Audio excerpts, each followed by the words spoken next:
This is super impressive.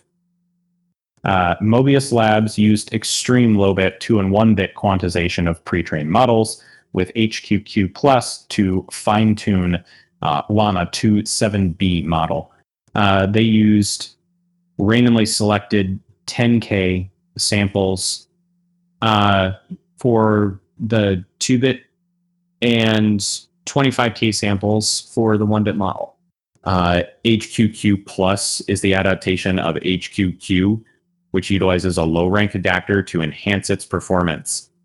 Their results show that when training only a fraction of the weights on top of an HQQ quantized model, the output quality significantly improves even at 1-bit, outperforming smaller full precision models. The transformation here focuses on the NN linear layers, which are quantized to 1-bit precision. In contrast, other layers are maintained in FP16 format, culminating in a hugely reduced VRAM usage of just 1.7 gigabytes.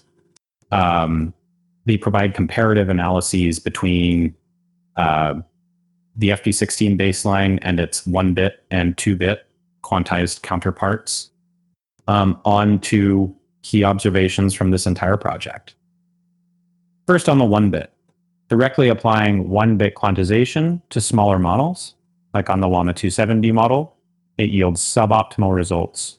However, when the model is fine-tuned, its output quality improves substantially. Remarkably, the fine-tuned 1-bit base model surpasses the performance of quick 2-bit despite being trained on only 2.8K samples with a context window of 1024. And then for the 2-bit, so when given more specialized data, a 2-bit model can perform very well. In fact, the base Llama 2.7b 2-bit model with HQQ Plus outperforms the full precision model on Wikitext. The chat model outperforms its full precision version on GSM-AK when given enough math and reasoning data. It underscores the potential and growing feasibility of extreme quantization techniques like A2LM, QUIP, and HQQ Plus. To definitely suggest you go through the entire blog post, we'll put the link in the description of this video